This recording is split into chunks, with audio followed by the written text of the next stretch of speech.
All right, Illini fans, Illinois gets the road win, and as always, winning on the road in the Big Ten is never easy.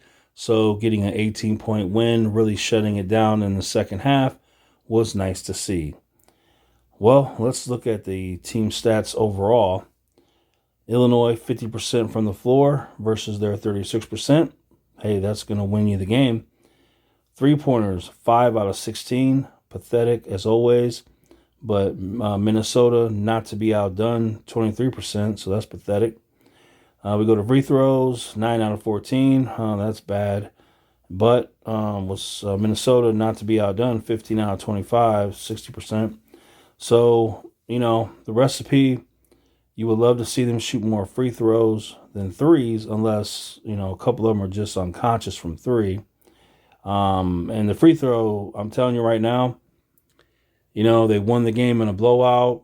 Let's celebrate. But it's all about the tournament.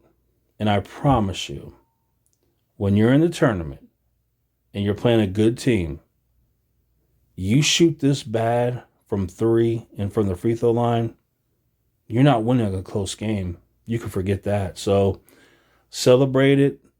But if I'm the head coach, I'm mad. Every single game, it's the same story. Terrible three-point shooting, terrible free throw shooting, except for one game. You're not going to win in a tournament like that, period. Talk about out-rebounding Minnesota. My gosh, 50-29. 14 offensive rebounds to their 8. They blew them out, rebounding-wise. 17 assists for Illinois. Is that a Big Ten season high for assists? Let me know in the comments. I think it is. 2 steals only. 7 blocks. Once again, nice amount of blocks.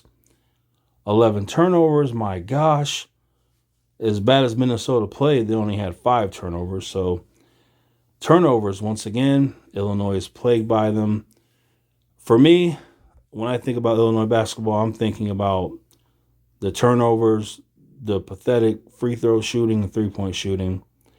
Because when they lose in the tournament, again, just look no further than those stats. 21 fouls, that's way too many. Yeah. Every video I do, it's the same story, isn't it? Free throw shooting, three-point shooting, turnovers. It just, they can't escape it. They just can't escape it. So, all right, let's go to the box score. Start from the top. All right, let's see. Can we get the minutes on here? Can we get the minutes?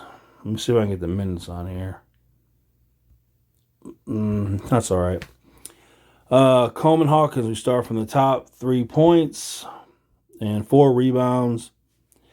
And what a joke. I've beat the drum on Coleman Hawkins, and you know what? It's never going to change. If Coleman Hawkins and R.J. Melendez, if they played the same way Mathew played, this team would be undefeated. If Coleman and R.J. had the desire, the confidence, the assertiveness to play like Mathew, I promise you, this team would be undefeated. But they don't. They're not going to do it either. So congratulations to Mathew for making a change. He was having a rough time, but something happened. He turned a switch, and now he's actually really contributing to us winning games. So congratulations to him. He's turned it around in a big way. And you would think that Coleman and RJ would look at him as a role model. Hey, he changed what was going on during the season. We can do it too. He got aggressive and assertive. He started blocking shots. He started shooting threes and going to the rim. We can do that too. RJ does it one time tonight. One time he goes to the rim. He should be doing it all the time. But I'm just beating a dead horse.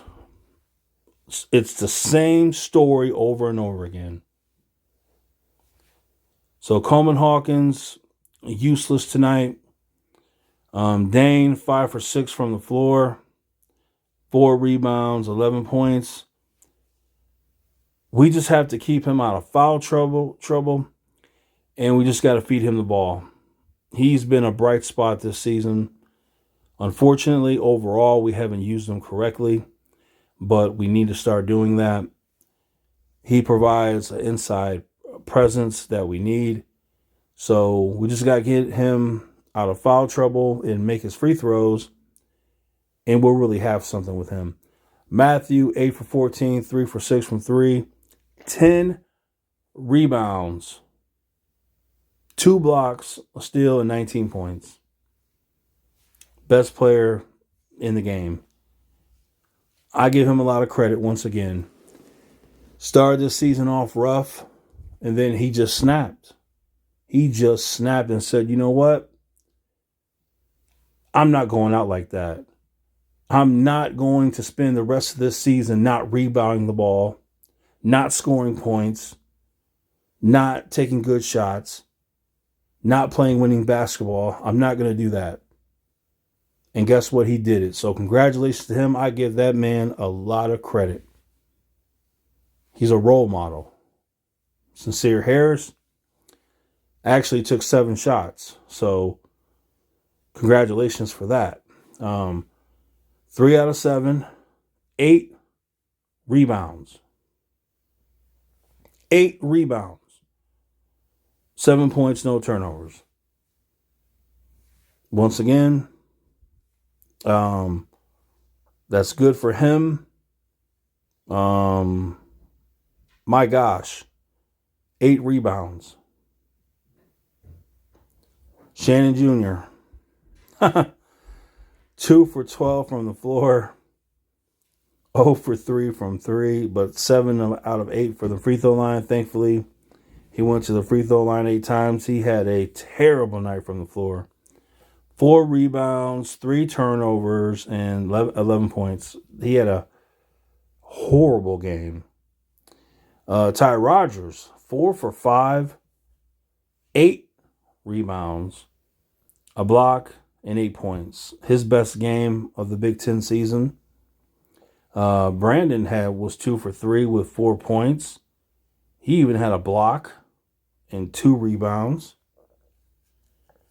Patrick got into the game, made a bucket. Jaden Epps, 5 for 9. 1 turnover, 10 points. 1 assist. RJ Melendez, useless, 1 for 5. 3 rebounds, 4 assists, and 3 points. So pretty useless, you know. So it's Groundhog Day. It's just the same story. I said it a couple times already. I'm going to end the video by saying it again. If Coleman Hawkins and RJ Melendez, if they can play the same way Mathew was playing, blocking shots, rebounding the ball, scoring buckets, if they had his same mentality, his same will, this team will not lose a game, period.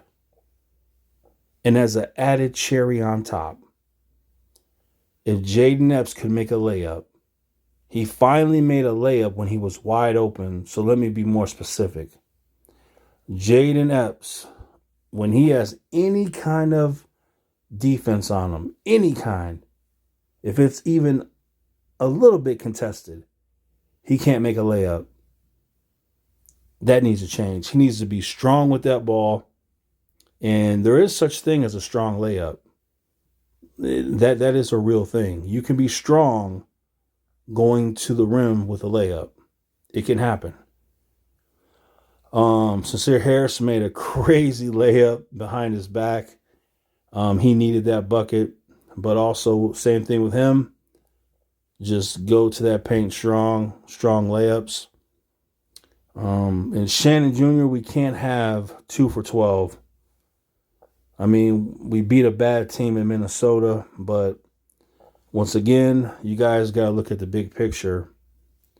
If this was a tournament game, Illinois is going home. Do you understand that?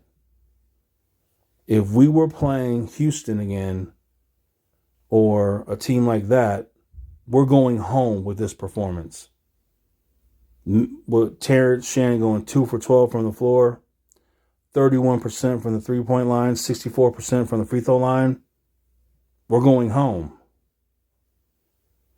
So, just like the coach keeps saying it, I'm going to keep saying it.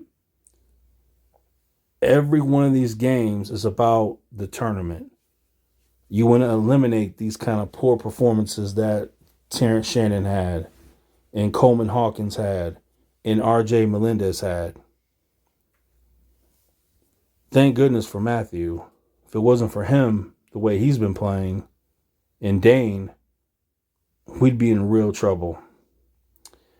All right, those are my thoughts. So let me know yours.